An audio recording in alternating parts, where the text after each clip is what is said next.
valid comment that I'm human. Yes, I am human, and I should be allowed to make mistakes as well. Well, just like anyone else as well, players should be allowed to make mistakes. I'm allowed to make mistakes. I must have made mistakes in the last 18 months. I don't shy away from that, but I've always believed in one thing: wrong decision with right intent is acceptable, but wrong decision with wrong intent is absolutely not acceptable in that dressing room.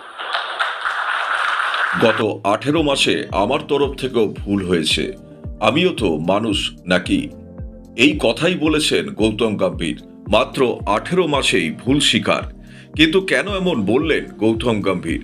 সম্প্রতি একটি কনক্লেভে তাকে প্রশ্ন করা হয়েছিল dressing রুমে senior প্লেয়ারদের সঙ্গে তার বনিবনা নেই, এমন অনেক খবর সামনে উঠে এসেছিল।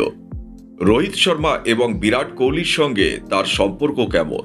এই প্রশ্নের উত্তরে গম্ভীর সরাসরি কারো নাম না নিলেও তিনি স্বীকার করেন তার কোচিংয়ের 18 মাসে ভুল তো কিছু হয়েছে। তবে তিনি স্পষ্ট করে বলেন সিদ্ধান্ত ভুল হতে পারে, কিন্তু আমার উদ্দেশ্য কখনো ভুল ছিল না। তিনি আরও জানান সবসময় তিনি দলের প্রতিটা খেলোয়াড়ের পাশে দাঁড়িয়েছেন এবং সবাইকে সমানভাবে সাপোর্ট করেছেন। এরপর কথা উঠে 2027 সালের ওয়ানডে বিশ্বকাপ নিয়ে। গম্ভীর বলেন এখন সামনে আইপিএল আছে, প্লেয়াররা সবাই আগামী 3 মাস আইপিএলেতেই বিজি থাকবে, তাই আপাতত ফোকাস সেখানেই। তবে আইপিএল শেষ হলেই আমরা বিশ্বকাপের প্রস্তুতি শুরু করব। তিনি এটাও জানান টেস্ট ক্রিকেট এখনও তার কাছে খুবই গুরুত্বপূর্ণ। WTC ফাইনালে পৌঁছানোর জন্য কিভাবে এগোতে হবে সেটাও তাদের পরিকল্পনায় আছে।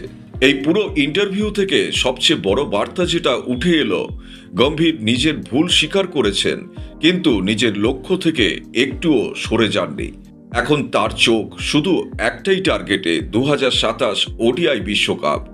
এবং যদি গম্ভীর এই লক্ষ্য পূরণ করতে পারেন, তাহলে তিনি ভারতের সেরা হোয়াইট বল ক্রিকেটের কোচ হিসেবেও ইতিহাস তৈরি করতে পারবেন।